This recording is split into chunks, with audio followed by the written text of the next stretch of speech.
Belum mulai nggih.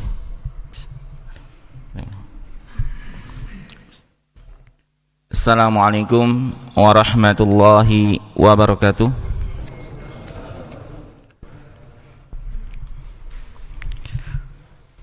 Innal hamdalillah nahmaduhu wa nasta'inuhu wa nastaghfiruh wa na'udzu billahi min sururi anfusina wa min sayyiati a'malina.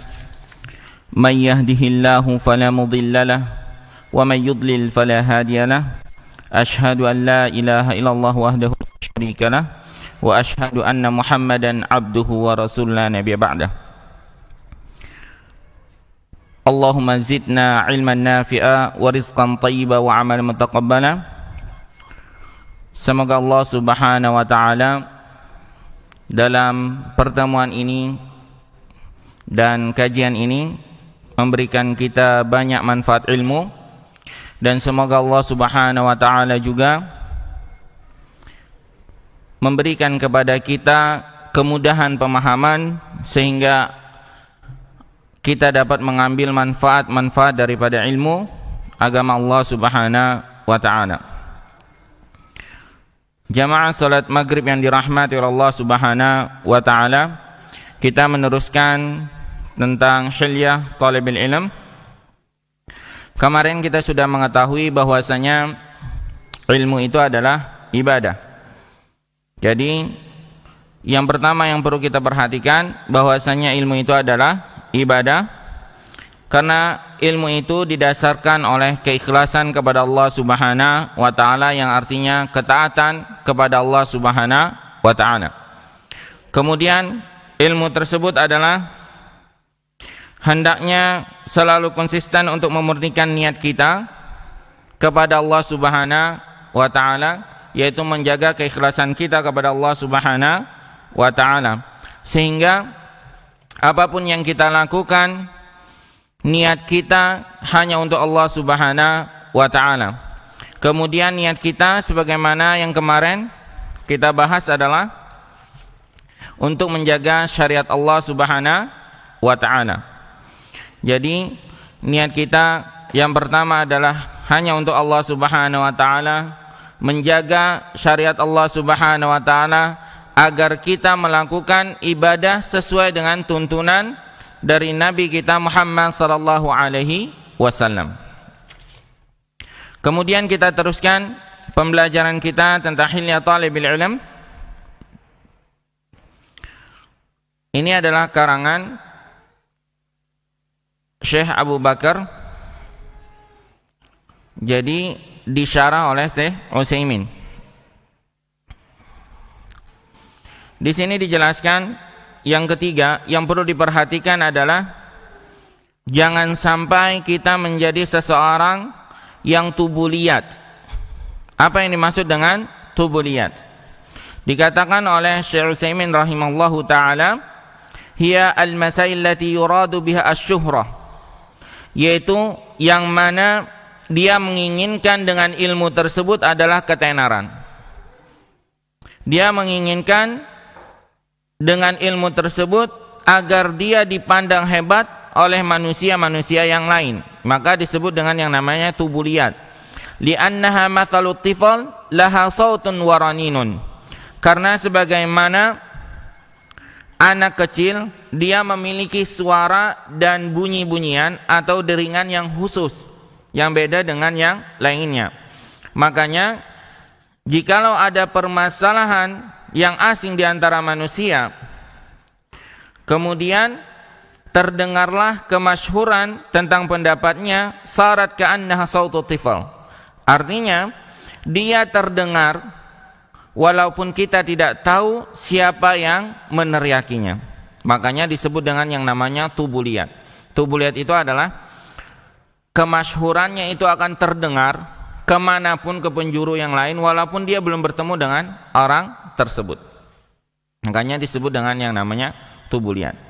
Orangnya kita nggak tahu, tapi namanya sudah masyhur dengan itu semua. Yang dia niatnya adalah untuk mencari kemasyhuran tersebut. Itulah yang namanya ketenaran. Orang tenar adalah belum tentu dia dilihat orang lain, tapi namanya sudah merajalela. Itulah kata tenar. Tapi kalau memang niatnya benar, dengan izin Allah dia ditenarkan oleh Allah Subhanahu wa taala, dimasyhurkan oleh Allah Subhanahu wa taala, itu tidak masalah. Dan itu adalah keunggulan dan keagungan yang diberikan oleh Allah Subhanahu wa taala kepada ulama tersebut atau dirinya. Tapi kalau dia niatnya untuk mencari itu, maka itu tidak diperbolehkan dalam penuntutan ilmu agama Allah Subhanahu wa taala. Kemudian yang perlu diperhatikan lagi dalam masalah bab ini, yaitu bab nafs, yaitu bagaimana menuntut ilmu untuk diri sendiri. Sebagaimana dikatakan oleh Sufyan rahimahullahu taala, annahu qala kuntu utitu fahmal Qur'an falamma qabiltu surrata sulibtuhu. Kata Sufyan mengatakan, sesungguhnya aku telah diberikan oleh Allah Subhanahu wa taala, ini akhlak mulia seorang ulama. Sesungguhnya aku telah diberikan pemahaman tentang Al-Qur'an. Bukan berarti dia mengatakan sesungguhnya aku telah memiliki pemahaman tentang Al-Qur'an. Tapi dia mengatakan sesungguhnya aku telah diberikan pemahaman oleh siapa? Oleh Allah Subhanahu wa taala tentang pemahaman Al-Qur'an. Dia menyerahkan segala urusan ilmunya adalah milik Allah, yang memberikan segalanya itu adalah Allah Subhanahu wa taala. Makanya apapun yang kita ingin lakukan, serahkan semuanya kepada Allah Subhanahu wa taala, karena Allah lah yang menentukan itu semua. Allah yang akan memberikan petunjuk kita, Allah yang akan menambahkan ilmu kita. Semoga kita yang ada di dalam sini, Allah memudahkan pemahaman itu dan menambahkan ilmu tentang agama Allah Subhanahu wa taala. Falamma qabiltu surrata sulibtuhu. Setelah aku menerima surah, yaitu pemberian dari sultan, maka aku banyak kehilangan atau banyak kerugian. Tentang hafalan yang hilang, tentang ilmu yang penuh hikmahnya hilang karena pemberian daripada surah, yaitu surah dikatakan oleh Syekh Utsaimin rahimallahu taala, yakni al-ata minas sultan, pemberian daripada sultan, yaitu seorang raja, atau pemberian daripada pemerintahan.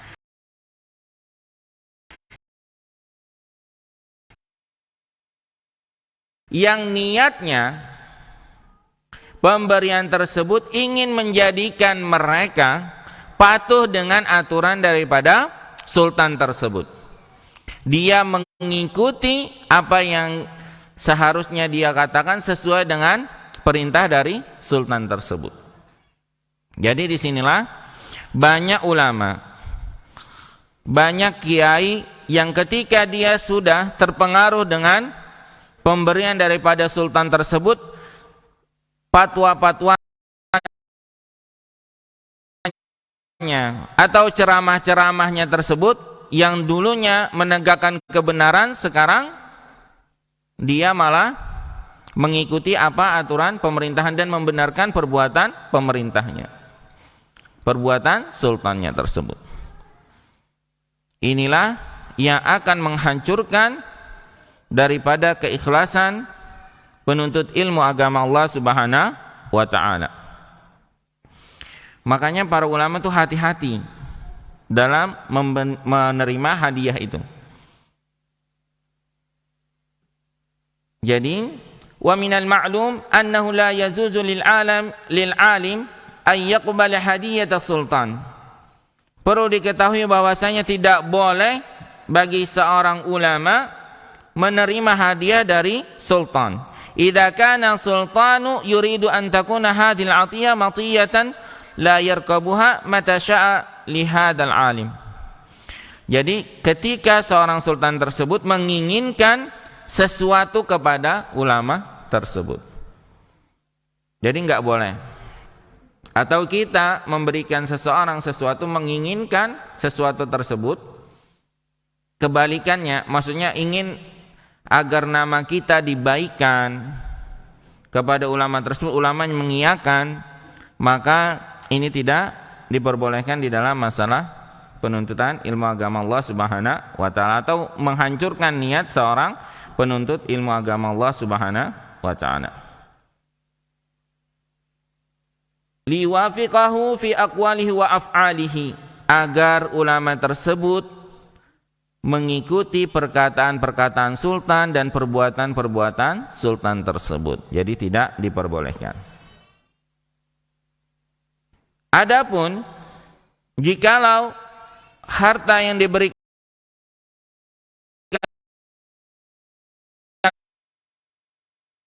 sultan itu adalah nazihah saja, yaitu pemberian tanpa ada dasar niatan untuk meminta, maka tidak ada permasalahan. Sebagaimana disabdakan oleh Nabi SAW dalam riwayat Imam Bukhari, "Ma ja'aka min hadzal mal wa anta ghairu musyrifin wala sa'ilin fakhudhu wa ma la fala tutbi'hu nafsaka." Hadis ini sebenarnya panjang. Ketika Abdullah bin Umar melihat ayahnya Umar bin Khattab diberi oleh Nabi SAW sebuah pesangon atau gaji dari dia mengatur dalam masalah aturan negara, maka dia mengatakan, berikanlah wahai Rasul kepada orang yang lebih membutuhkan daripada saya. Maka Nabi SAW mengatakan, faja'aka min hadzal mal, hari ini telah datang kepadamu harta ini sendiri, bukan kamu yang meminta. Wa anta ghairu musyrifin, kamu bukan memintanya. Wasailin fakhudhu, kalau kamu ingin bersedekah, sedekahkanlah kepada orang yang menurut kamu membutuhkan. Kalau enggak mau ngambil nih, kalau enggak mau ngambil daripada pemberian itu, ambil saja, kemudian sedekahkanlah kepada orang yang membutuhkan. Wa ma la fala tutbi'hu nafsaka, dan janganlah engkau ketika diberi sesuatu harta kamu meminta yang lebih. Ini adalah nasihat dari Nabi SAW bahwasanya ketika dikasih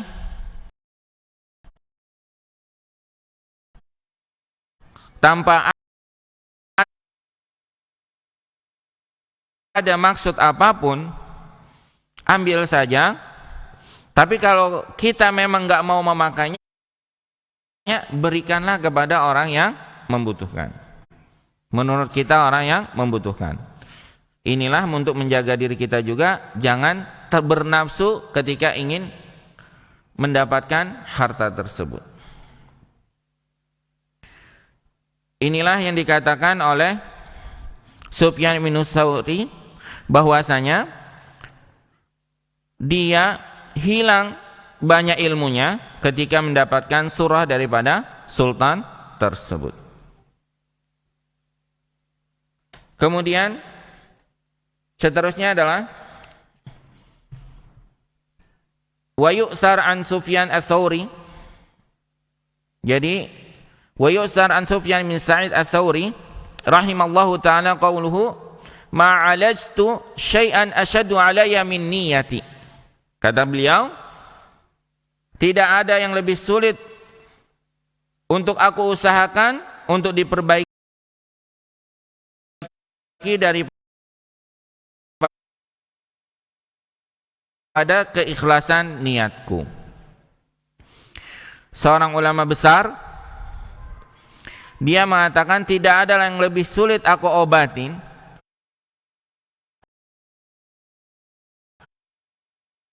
aku perbaiki selain daripada niatku sendiri. Maka di sini dikatakan oleh, disyarah oleh Syekh Utsaimin, Allahu Akbar, hadza masalun azimun. Jadi dikatakan oleh Syekh Utsaimin bahwasanya wa fi ma'na dzalika la adri hal huwa qaulun akhirun aw naqlun bil ma'na. Kata Imam Syekh Utsaimin, dengan makna yang dimaksudkan oleh Imam Tsauri ini, aku tidak mengetahui apakah perkataannya itu sudah mentok atau ada makna yang lain tentang itu semua. Maksudnya ada yang perlu ditafsirkan enggak dari perkataan oleh Imam Sufyan ini? Kalau ba'du salaf, ma'alatu nafsi ala syai'in asyaddu min mu'alajatiha 'ala al-ikhlas. Wa hadha bima'na kalam Sufyan, li'anna al-ikhlas syadidun wa lihadha jaa'a fil hadits sahih an Abi Hurairah annahu qila ya Rasulullah ma ashadu an-nasi bi syafa'atika yaumal qiyamah, qala Rasul sallallahu alaihi wasallam as'adu an-nasi bi syafa'ati yaumal qiyamah man qala la ilaha illallah khalisan min qalbihi aw nafsihi. Jadi dikatakan yang dimaksudkan ikhlas niatnya ini adalah niat apa? Maka dijelaskan oleh Nabi sallallahu alaihi wasallam, ya wahai Rasul sallallahu alaihi wasallam, man as'adun nasi bi syafa'atika, siapa yang paling bahagia dengan syafaat engkau di hari kiamat? Maka dikatakan Rasul sallallahu alaihi wasallam yang paling bahagia dari manusia dari syafaatku pada hari kiamat yang dia mengatakan la ilaha illallah khalisan min qalbihi, yaitu murni dari hatinya atau jiwanya.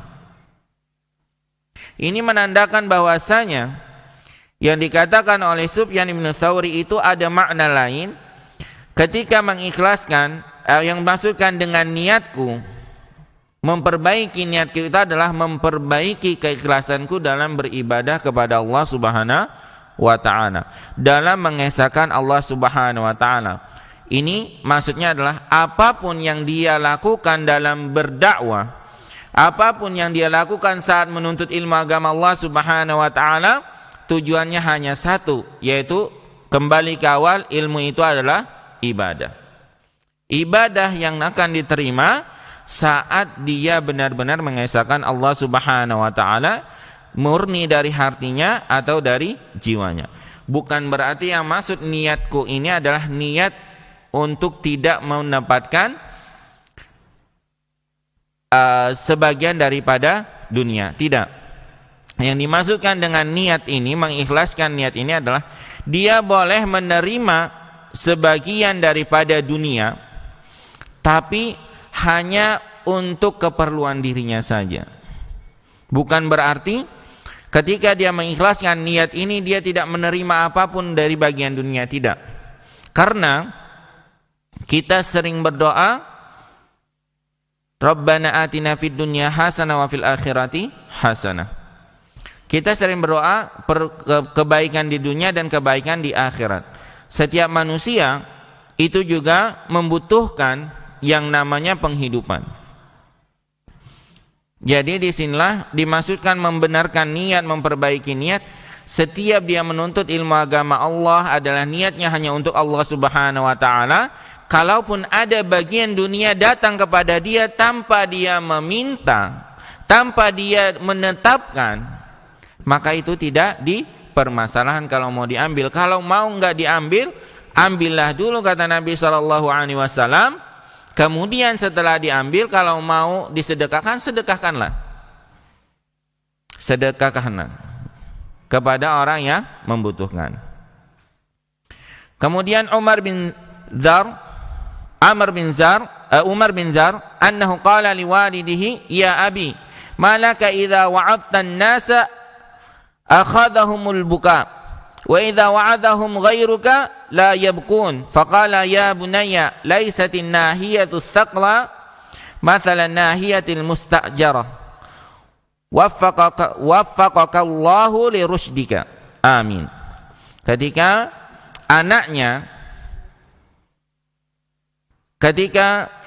Umar bin Zar berkata kepada anaknya, ya abi, kepada ayahnya, wahai abi, kenapa saat engkau memberikan nasihat kepada orang lain, kepada manusia yang lainnya, kepada hamba Allah, mereka selalu menangis dengan nasihat engkau.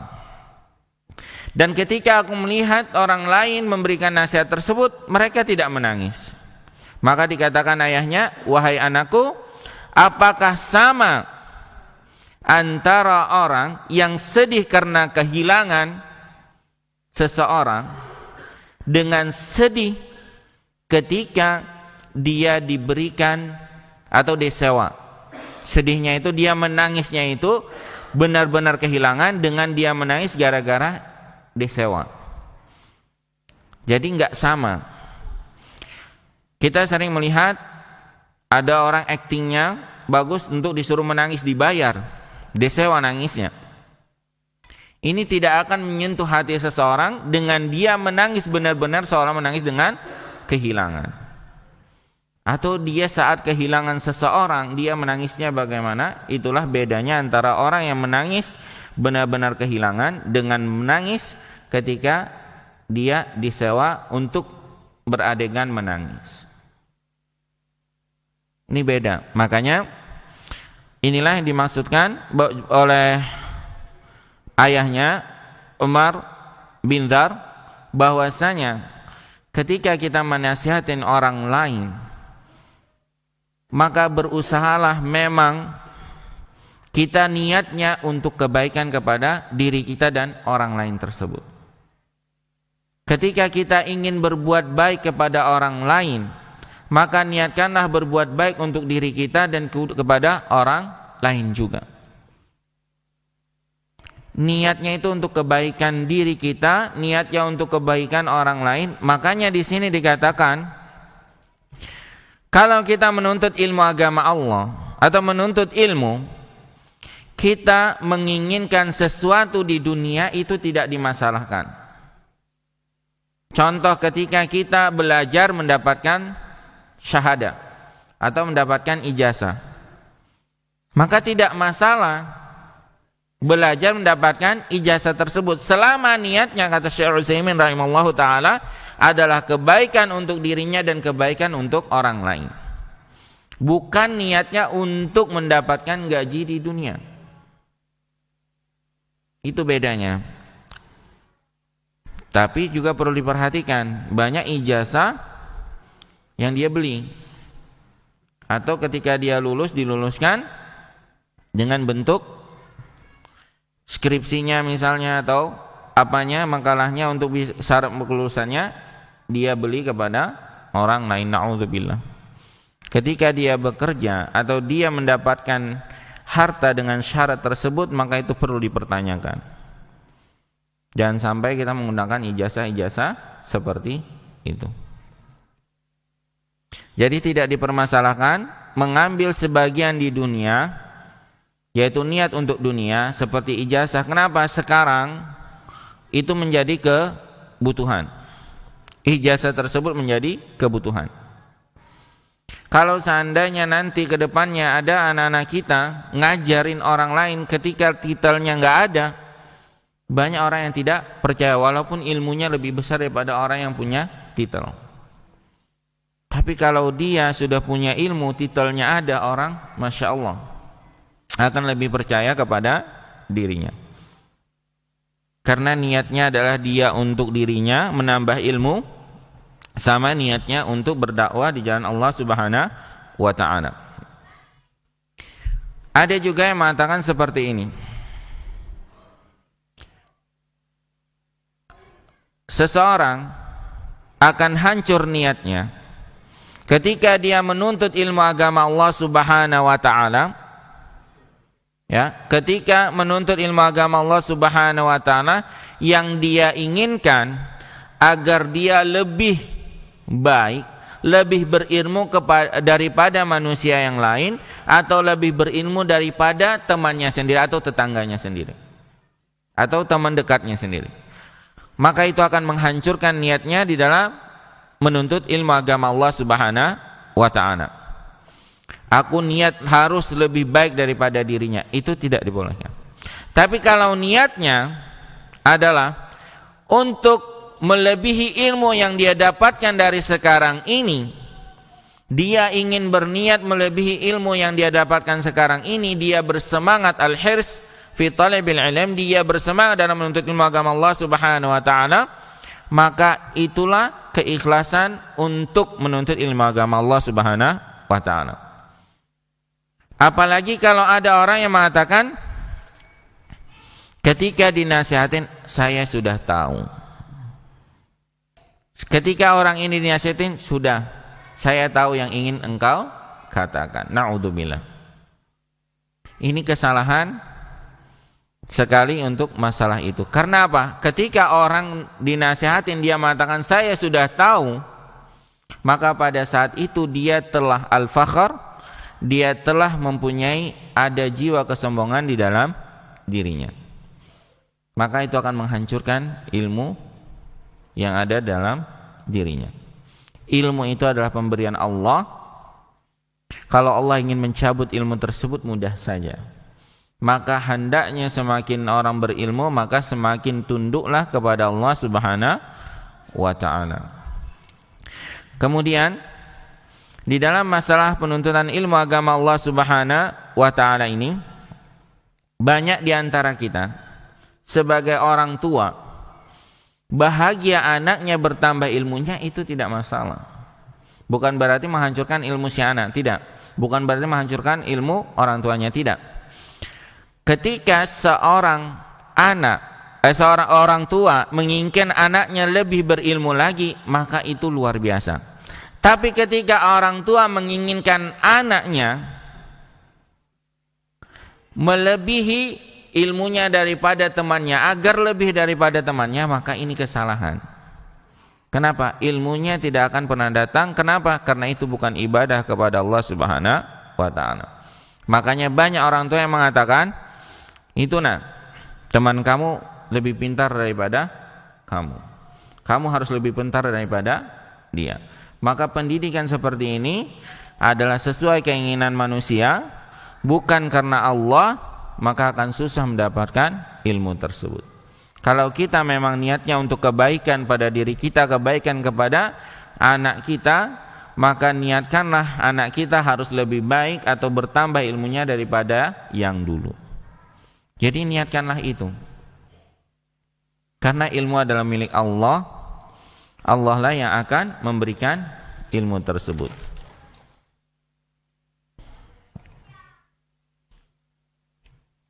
Kemudian dikatakan di dalam kitab Al-Hilyah, qala Allah Ta'ala, qul in kuntum tuhibbunallah fattabi'uni yuhibbukumullah wa yaghfir lakum dzunubakum. Qul, katakanlah wahai Muhammad, in kuntum tuhibbunallah, apabila kalian benar-benar mencintai Allah, fattabi'uni, maka ikutilah aku, yuhibbukumullah wa yaghfir lakum dzunubakum, maka Allah niscaya akan mencintai kalian dan mengampuni segala dosa-dosa kalian. Ini kalau kita ingin memahami dan mencintai Nabi sallallahu alaihi wasallam, yang perlu diperhatikan, yang ingin melihat itu semua, maka perlulah membaca Sahih Imam Bukhari, yaitu hadis dari Imam Bukhari yang nyata-nyata kesahihannya disepakati oleh para ulama. Itu penjelasan bagaimana Imam Syafi'i menjelaskan tentang bagaimana kita mengikuti Nabi sallallahu alaihi wasallam dari awal sampai akhir. Dalam dalil itu ada kitab, atau kita akan menyebutnya bab, di sana kitab ada 97 dan ada yang mengarang atau mencetaknya dengan 98 kitab. Jadi di sana kalau kita memang ingin mencintai Nabi kita Muhammad sallallahu alaihi wasallam, kalau bisa di sini harus ada terjemahannya Sahih Bukhari dan Sahih Muslim. Baca itu. Itu adalah tuntunan bagaimana susunannya Sahih Bukhari, susunannya Imam Bukhari menentukan bagaimana tuntunannya Nabi Muhammad sallallahu alaihi wasallam, atau bagaimana cara kita mencontoh Nabi sallallahu alaihi wasallam itu dengan membaca kitab Sahih Bukhari. Kalau Masya Allah, kalau di sini sudah bisa membaca itu semua, luar biasa. Kalau bisa disediakan di mushola sini. Ketika Allah Subhanahu wa taala dalam surah Ali Imran tadi mengatakan konsepnya adalah ikutilah aku, niscaya Allah Subhanahu wa taala akan mencintai kalian dan mengampuni segala dosa kalian. Semakin kita mengikuti Nabi Muhammad sallallahu alaihi wasallam, semakin kita berjuang mengikuti Nabi sallallahu alaihi wasallam, maka semakin itu pula Allah akan mencintai kita.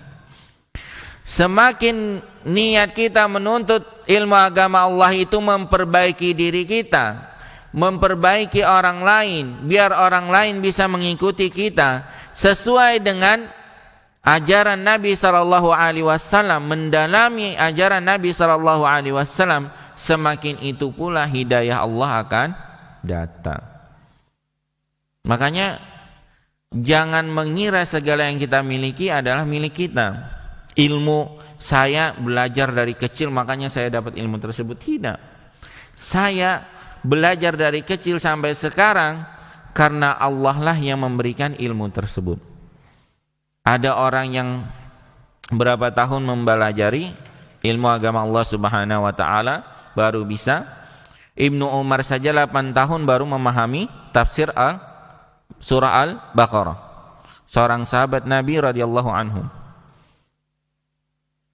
8 tahun memahami tafsir surah Al-Baqarah. Kita belum bisa atau belum mau membaca, artinya saja sudah belum mau, apalagi tafsir-tafsirnya. Kalau bisa juga di sini ada kitab Tafsir Al-Muyassar, sehingga memudahkan kita untuk memahami tentang Al-Quran tersebut, pedoman hidup kita. Jadi setiap pagi atau setiap 5 ayat bacakan. Kalau misalnya tafsir Ibnu Katsir itu kepanjangan, kalau untuk Muyassar itu 2 jilid saja kayaknya. Untuk tafsir tersebut memudahkan kita memahami tentang makna Al-Quran. Ini juga yang disarankan oleh teman kita yang sekarang belajar di Yaman. Beliau mengatakan, manba'ul ilmi mabda'uhu Al-Quran. Makanya Masya Allah beliau mengatakan kepada kita dalam chatnya, manba'ul ilmi mabda'uhu Al-Quran atau mubtada'uhu Al-Quran. Sumbernya ilmu itu yang awal, paling awal itu adalah Al-Quran. Thumma yalihi fal ahamu minal aham. Kemudian yang berikutnya yang lebih penting daripada yang lebih penting. Ini beliau dulu kuliah pondoknya sama kita. Beliau kabur dari Medan karena mau ditangkap polisi. Saya enggak nyebutkan namanya. Datang ke pondok, dia tidak bisa membaca Al-Quran. Masya Allah beliau ini tidak bisa membaca Al-Quran. Belajar Al-Quran, kita sama-sama membantu membaca Al-Quran. Walaupun saya juga saat itu belum bisa sama sekali membaca Al-Quran. Huruf ra-nya itu ra-nya Banjar, ibaratnya kita ra saat itu. Nah, Betagar itu dicolok-colok situ sama ustadznya dulu.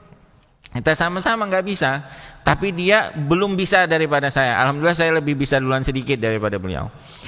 Jadi beliau saya ajarkan setiap habis sholat 1 bulan beliau bisa membaca Al-Quran walaupun masih sama juga sama kita, banyak salahnya. Sekarang beliau menuntut ilmu di Yaman. Saya tanya lagi berapa tahun? Beliau mengatakan 3 tahun lagi berada di Yaman. Kalau mau ke Yaman nanti kita tanyakan sama beliau, sama syekh di sana untuk menuntut ilmu agama Allah. Kata beliau sekitar 25 juta bisa sampai ke Yaman. Wallahu ta'ala alam tentang itu. Kita nggak tahu paranunya. Cuman beliau mengatakan seperti itu. Jadi kalau bisa nasihat itu juga kita pakai. Akhirnya saya bertahap untuk membaca tafsir Syekh Sa'di untuk memahami Al-Quran lagi. Kita sama-sama belajar. Kalau bisa di sini pun itu diamalkan. Tafsir Muyassar, gunakan tafsir Muyassar. Kemudian yaitu tadi satunya adalah membaca terjemahannya hadis-hadis dari Sahih Bukhari dan Muslim.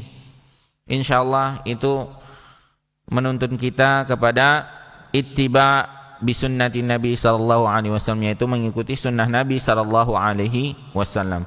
Bagaimana cara Nabi sallallahu alaihi wasallam beribadah, bagaimana keyakinan Nabi sallallahu alaihi wasallam dalam penyembahan kepada Allah Subhanahu wa taala, bagaimana cara Nabi bermuamalah kepada manusia yang lainnya, bagaimana Nabi dalam masalah perdagangan, itu diajarkan di dalam kitab-kitab Sahih Bukhari tersebut. Kalau di sini memang ada setiap pagi atau setiap sore ada pembacaan itu aja 5 ayat setiap hari misalnya, atau setiap sholat 5 ayat, enggak usah banyak orang-orangnya 5 atau 10 yang mengikuti, luar biasa. Kalau kita bisa mengamalkan itu semua. Di sini juga dikatakan dalam hadis Abu Hurairah, Nabi sallallahu alaihi wasallam bersabda, "Ihris ala ma yanfauka wasta'in billah wa la ta'jiz." Semangatlah dalam hal yang bermanfaat untukmu, minta tolonglah pada Allah dan jangan malas atau patah semangat. Hadis riwayat Muslim. Sini perlu diperhatikan, Imam Nawawi mengatakan tentang hadis di atas, bersemangatlah dalam melakukan ketaatan pada Allah, selalu berharaplah pada Allah dan carilah dengan meminta tolong padanya dan jangan patah semangat, yaitu jangan malas dalam melakukan ketaatan dan jangan lemah dari mencari pertolongannya. Artinya di sini apapun yang ingin kita dapatkan, maka kembalikan segalanya, serahkan diri kita, bertunduklah kepada Allah Subhanahu wa taala. Jangan sampai merasa apa yang kita dapatkan itu adalah milik kita dapatkan dengan jerih payah kita, maka ketahuilah yang kita dapatkan itu karena Allah Subhanahu wa taala.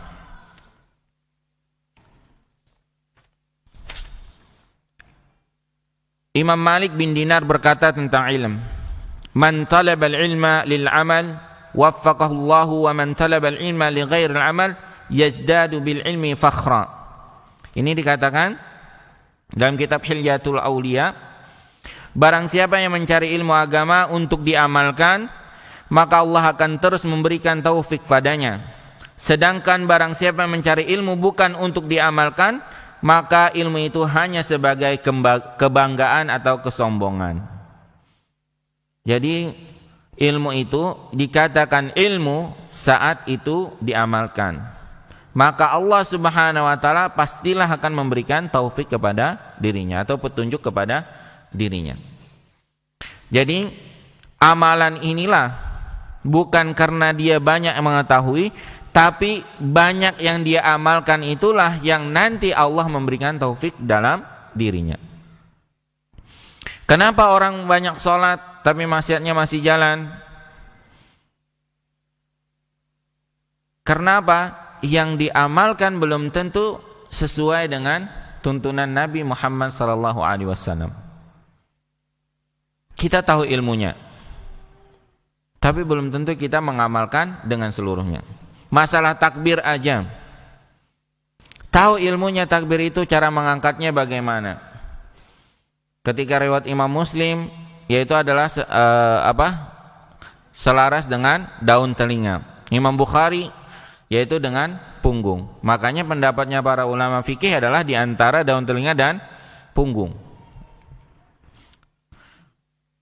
Tapi ada di antara kita yang masih mengangkat setengah-setengah, merasa sudah mengangkat seperti ini, padahal belum sampai di antara punggung, pundak sama daun telinga. Kita sudah tahu ilmunya, tapi mengamalkannya kadang tidak seperti itu. Kalau misalnya ini kan dalam ranahnya, nah perlu diperhatikan semuanya, ini di dalam ranahnya mengamalkan, ada yang namanya di dalam masalah sholat itu, dalam perkara sholat, ketika i'tidal ada yang tangannya lurus, ada yang disedekapkan. Ini perkara-perkara yang furu'. Perselisihan itu jangan dipermasalahkan. Ada yang mendahulukan lutut dan ada yang mendahulukan tangan saat mau sujud. Ini perkara-perkara yang jangan dipermasalahkan. Ada juga orang yang saat tahiyat dia menggerakkan tangannya. Ada dalilnya. Kita nggak usah mempermasalahkan hal-hal yang furu' tersebut. Yang penting secara rukun dia menjalankan dan jangan memfitnah orang lain. Ketika kita mengetahui ilmunya, kita akan sadar, oh ternyata banyak sekali pendapat para ulama tentang itu, ternyata banyak sekali dalil-dalil yang ada dalam masalah ibadah kepada Allah Subhanahu wa ta'ala. Perbedaannya adalah bagaimana para madhab atau madhahib mengambil itu semua. Jadi kita tidak bisa mengatakan kita paling benar di antara yang lain. Tapi kalau masalah akidah, tidak boleh sama sekali kita mengambil kepada yang lainnya. Wajib adalah kepada tuntunan Allah dan Rasulnya, yaitu yang sesuai dengan kaidah para salaful ummah, yaitu para sahabat Nabi radhiyallahu anhum. Adzan ya? Sudah adzan?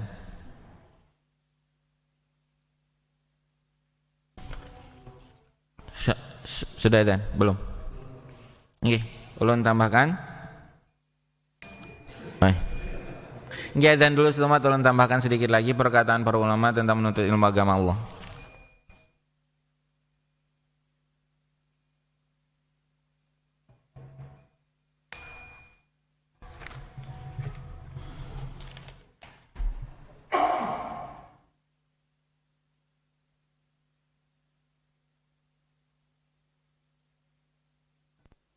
Allahu Akbar, Allahu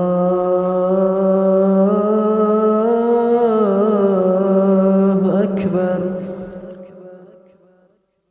Allahu Akbar, Allahu Akbar. Ashhadu an la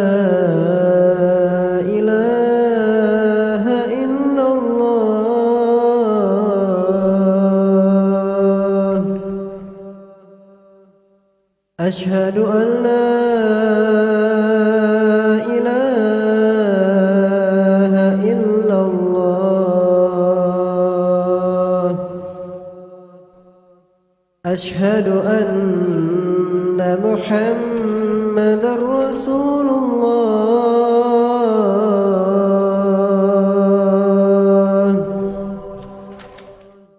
أشهد أن محمد رسول الله حي على الصلاة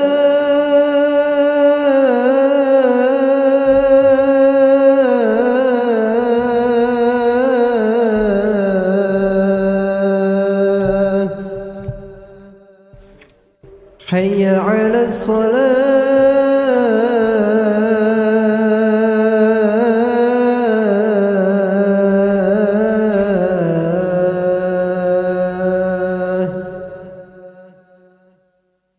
حي على الفلاح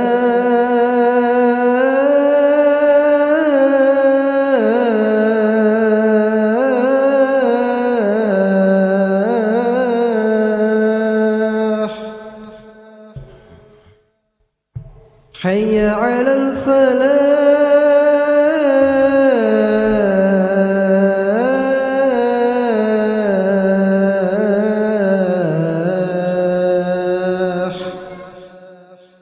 الله أكبر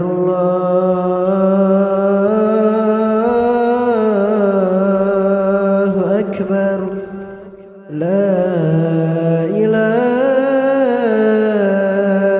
إلا الله.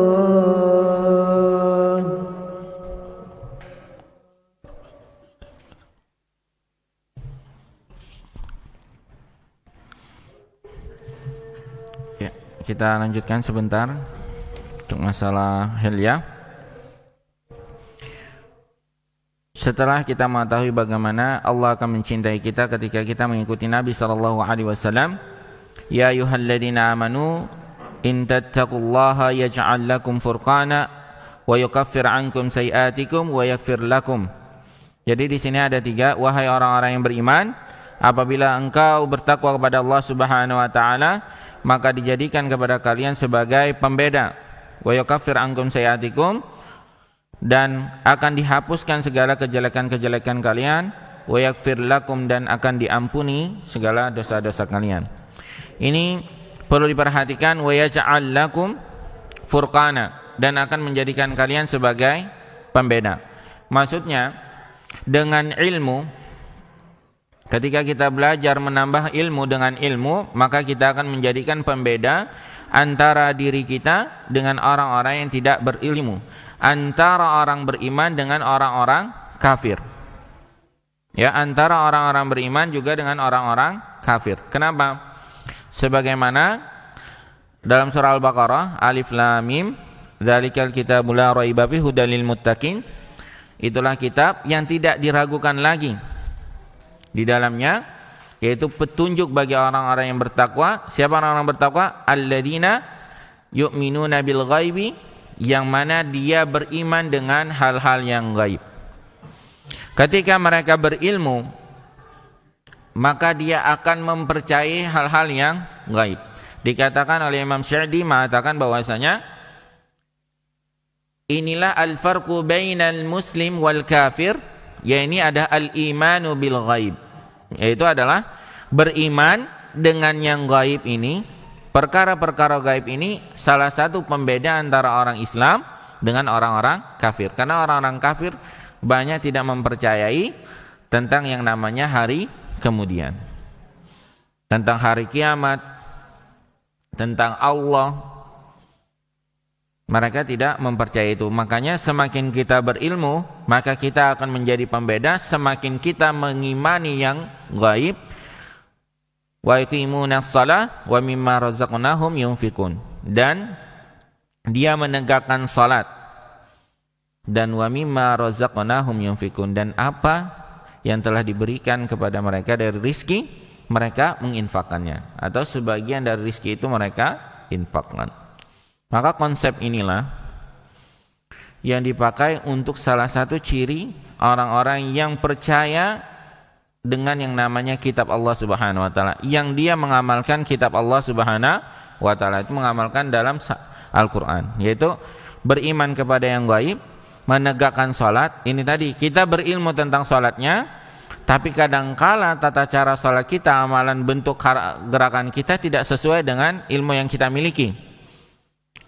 Dengan kekhusyuannya, bagaimana cara salat yang benar, ini perlu dipelajarin lagi. Membacanya kita harus perlu membaca lebih banyak lagi.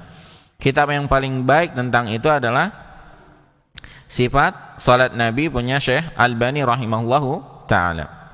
Kalau lebih pendek aja, si Jibrin juga ada manukan tentang salat tersebut.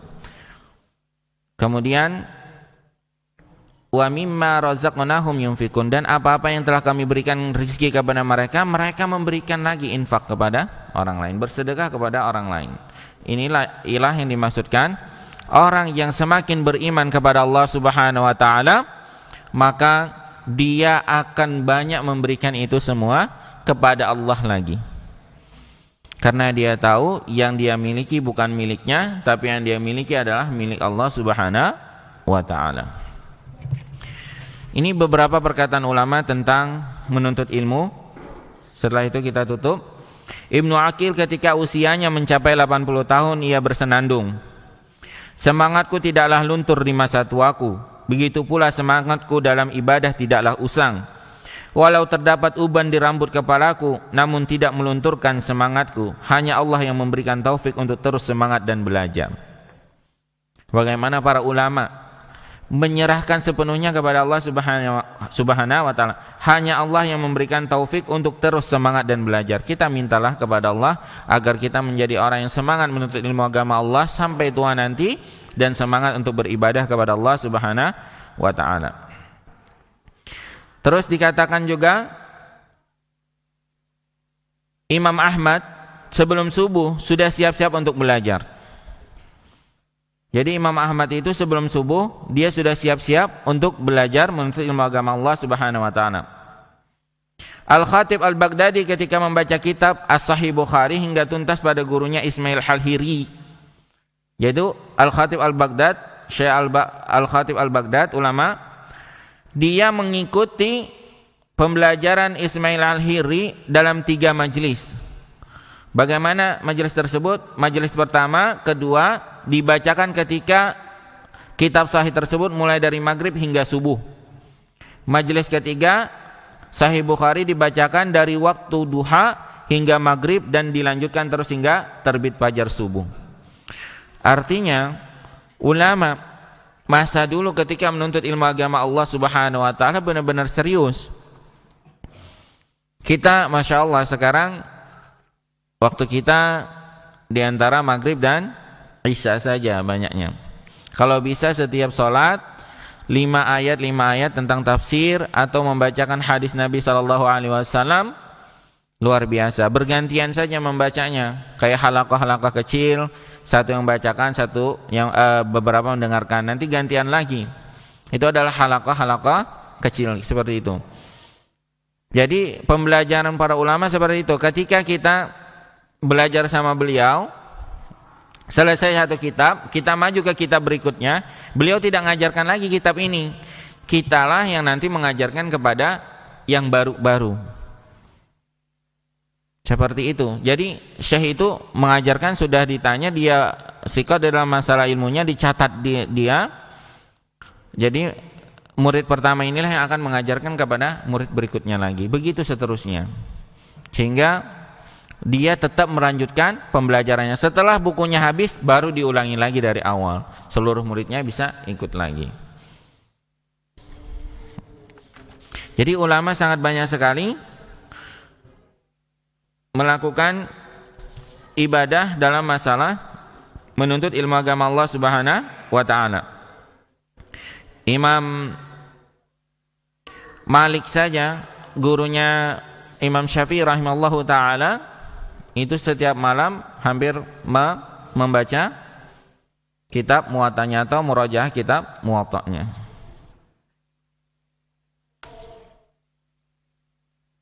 Ad-dukhulu fil amal bil ilmi was sabat fihi bis sabar wa taslimu ilahi bil ikhlas, faman lam yadkhul fihi bi ilmin fa huwa jahil.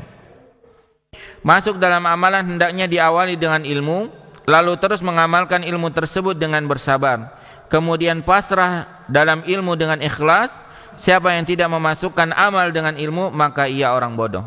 Jadi kalau dia masih mengetahui saja, tidak mengamalkan, maka dia adalah orang bodoh.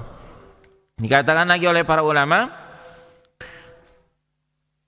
ayahku pernah membawaku pada Bashar bin Al-Haris.